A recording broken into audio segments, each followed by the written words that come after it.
It's March in Tampa, Florida.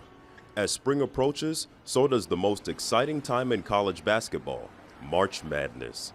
Tampa is also the home of the 2015 Women's Final Four and the USF Bulls.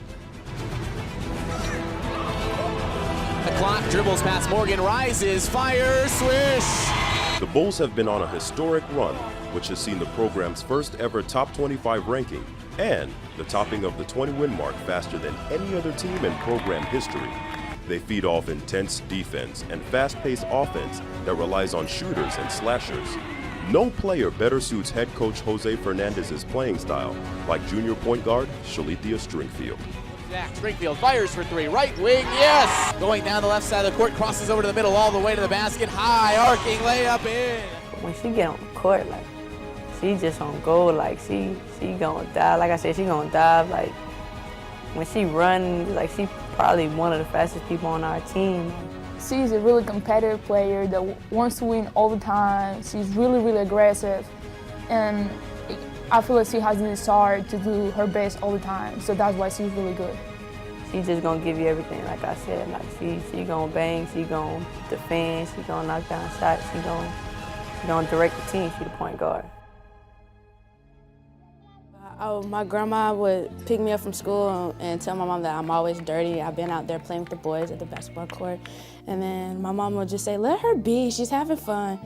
So that's kind of how I got into liking basketball when I was younger. And then my mom and dad seen this thing in the mall that said, signing your kid up to play basketball. So he said, well, since she's always playing basketball, let's just sign her up and see how she goes. Shalithia went from the playgrounds to high school stardom at Potter's House Christian Academy in Jacksonville. Her team of underdogs traveled the nation to take on the best of the best and grabbed national attention for their wins against traditional powerhouses. It's like nobody thought we would beat the top team, so we took that to heart. So we came out there and beat the top teams, and then we started getting X's on our backs because we were getting so much better and we wanted to be like the top team in the nation. So we had played the top people, beat them, and then people wanted to beat us because we were so good. The experience was good. It was different because you around your team that, like, the players that I know, I was around them almost every time because I also played AAU with them. So it was a great experience for each and every one of us. Their high school team became their AAU team, and it was just like a whirlwind tour. They would pack up an RV, they would travel the country throughout high school season and play the best of the best, and then in the summer ball circuit, they would be in that same RV, and you just got a sense because they didn't really have any true post players, so it was kind of David versus Goliath, a bunch of little guards with great energy that traveled in their RV, and it was a real close-knit family. But on October 22, 2008, Stringfield and her family would experience a tragedy that would change their lives forever. One day, coming home from practice, late night, my brother and my mom had said they were going somewhere. I thought they were going out to get something to eat or pick up something. So they were gone for a long time. I didn't think nothing of it. I was just still home, just watching TV. They didn't come home until I had to go to school in the morning. And I didn't pay nothing attention to the tag that they had on. Who would want to pay attention to it or just think about it? So my mom took me to school that day. Just normal day at school, just going to classes and doing work, waiting for practice to come. Then I get called to my principal's office, thinking, what did I do now, type of thing. My coach was in there, and I saw my mom crying, and she had told me that my dad had been shot, and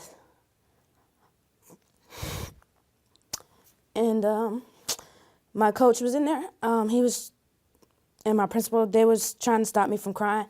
And I was just like, are you serious? And she's just like, yes, it happened last night. That's why we didn't tell you, because we didn't think nothing was serious. And then she said, this would probably be your last time seeing or talking to him. And then I just shut down, and my coach, he tried to pick me back up, but he couldn't either because he couldn't control himself. So my coach rushed me, my mom to the hospital. My brother, my grandma, my sister, everybody was there waiting to see him. So when I got there, they took me back to see him. It was horrible because at a young age, you don't want to see what you saw. Just like him, you won't want to see the person that raised you with so much blood around him, and just a person that you can't talk back to you, and just to know that you won't be able to hear his voice anymore is crazy. And just from what they said, he it was a violence crime where I used to play at with him when I would just go out there to chill with him. But my coach stayed at the hospital until I felt like if I wanted to go back with him, just to be around him and Britt and Antoinette and Lolia, because they know we were so close, so they know they were always going to be there. So I told them no, I just stayed at the hospital. And then I took a breath, went outside into the lobby, to the area, and then later on, after I didn't feel like being in there anymore, I just went back to practice and then watched them practice because I wasn't in the mood to practice anymore. You don't want to see that happen to someone you love. And whoever did it, like, you want to hear why they did it, and then if you see them, you want to react on doing something. But at that moment, I had to just think of, like, what would happen to me, like, what my family would think, and then just a lot of thoughts going in, like, this person really has to pay for what they did. It's no reason why you should just want to hurt a good person that just everybody liked. And, like, basketball, do I want to still play it anymore if he's gone? Or I just had a lot of questions of why did this happen, why, and just so much whys. Daryl Stringfield's prognosis would improve over the next couple of months, which allowed him to open his eyes and speak to his family members for the first time since the shooting. After months in the hospital, Daryl told Shalithia to make the trip with her team for their next tournament and that he would see her once she returned. But that would be the last time the two would speak. So we're heading back, and we arrive, I want to say, in the morning we got there. So my mom picked me up. She had a normal face. I was wondering why we didn't go to the hospital when she picked me up, but she took me to my auntie's house where my grandma, my brother was, and my little cousin. And my mom stands in front of me and holds my hand and says, "Your father has passed away." And she just bust out, and I bust out just mad. And I can remember punching the wall, almost breaking my hand, and just walking outside, just mad. Wanted to do some things, but I couldn't. So I just walked around the block, and they tried to look for me, but I came back in, and then that was that. As time passed, Shalithia Stringfield's basketball career started to blossom. While on that dominating team from Potters, she would find herself being recruited by schools all over the nation. But one coach in particular stood out amongst the rest. I want to say the first time I remember meeting Coach O was when my high school coach, Coach Tony Bannister, introduced me to him, saying that he's been looking at me like since I was very little. When in middle school, and he's been following me for so long, and then I was like, oh, okay. I didn't know what to say because I didn't know him like that. And so we just introduced and just started talking. There was something about the way she played and knowing Coach Fernandez's style and up-tempo, and you could see she had leadership qualities, she had great feet, she competed every play, and the team as whole was very, very competitive, and she stuck out on a very talented team. She might not have been the best shooter or the best rebounder or the bbest driver, but if you took everything together, she was the one we decided on. He would come to our games, I would see him. My high school coach would be like, Joe, there's your coach right there, because I haven't signed yet, so he was there still. I think that made me more interested in like going to USF, because he was always around, and he was serious about getting me. Some coaches don't always do that. They just say they want you and just know, like, they know you play good, but they don't really come out and watch you play. You kind of just let people know your interest. You go through the coach, you let them know your interest. The team was so very talented. They had a bunch to Carolina, Pittsburgh, Seton Hall, and the recruiting, it was a who's who based on things. And you kind of found out which one you might try to recruit, and there was a long line. There's been many coaches that have come up to me, and I've never said it out loud, but I got the best one, and I still believe that to this day. I interacted more with Coach O, and then just seeing how like they play fit my style, I would say, how I play. So that was another decision that made me just, when I went back home and talked with my coach about the decision that I should make, and he said, like, while we were talking, yeah, I understand that, and this school does fit you, and he knew that Coach O would take me under his wings and be the coach and guidance that he was coaching me. So that was another decision that made me come here to USF. Recruiting, it wasn't so much about selling Coach Fernandez or the basketball program or this university. It became more about life. It became about family. And then she would start calling. So then I knew there was interest on the other side. Knowing that, like, if my dad would spoke to him, like, make sure my daughter's okay, like, he would trust Coach O to, like, be on my case. So it would be like, you can't get mad at him because I told him to do that type of thing. And just knowing that he also has a kid himself, so he knows, like, about parenting and backing off and being the coach also. So he's balancing both, I would say. So for me, I needed that, I would say, because if I didn't have that, I wouldn't just. I would just have like okay grades, meaning like C's. I probably wouldn't push as hard, even though I know I'm hard on myself and want to do good at all things. I just needed that guidance to get me through days, even though like he's tough always, and just know that I'm rooting for you, like I'm trying to push you to the next level. March 30th, 2014. The WNIT quarterfinals. USF versus Mississippi State in Starkville. The Bulls found themselves down, in foul trouble, and looking for someone to step up. And Stringfield's number would be called.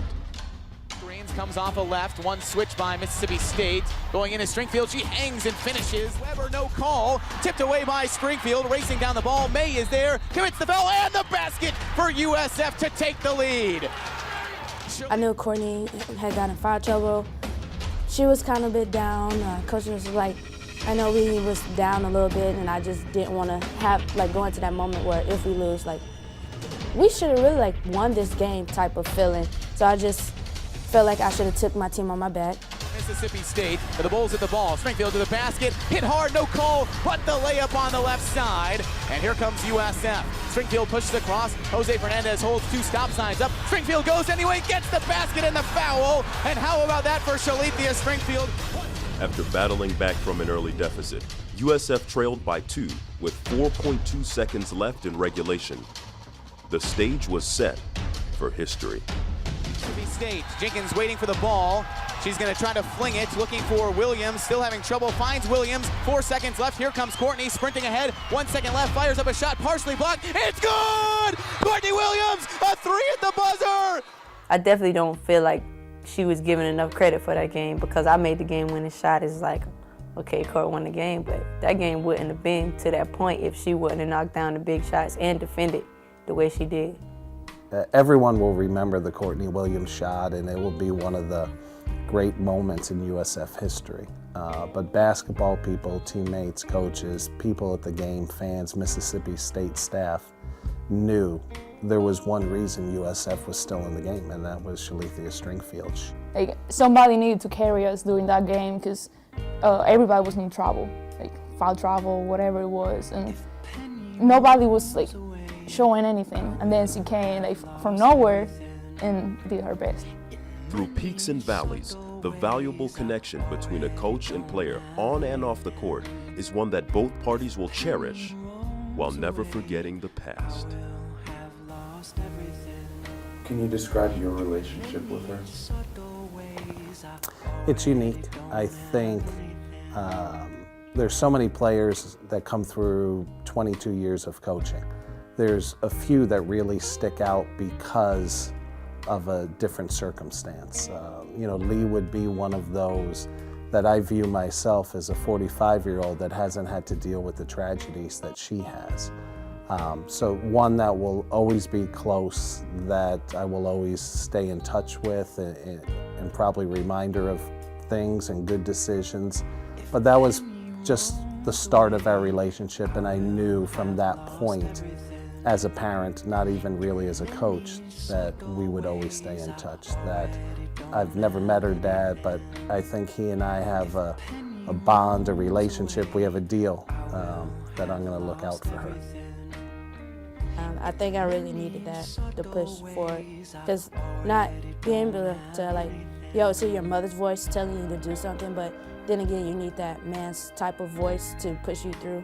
From my standpoint, as not like having my father to talk to, because I'm pretty sure he would be saying the same thing that Coach O's saying.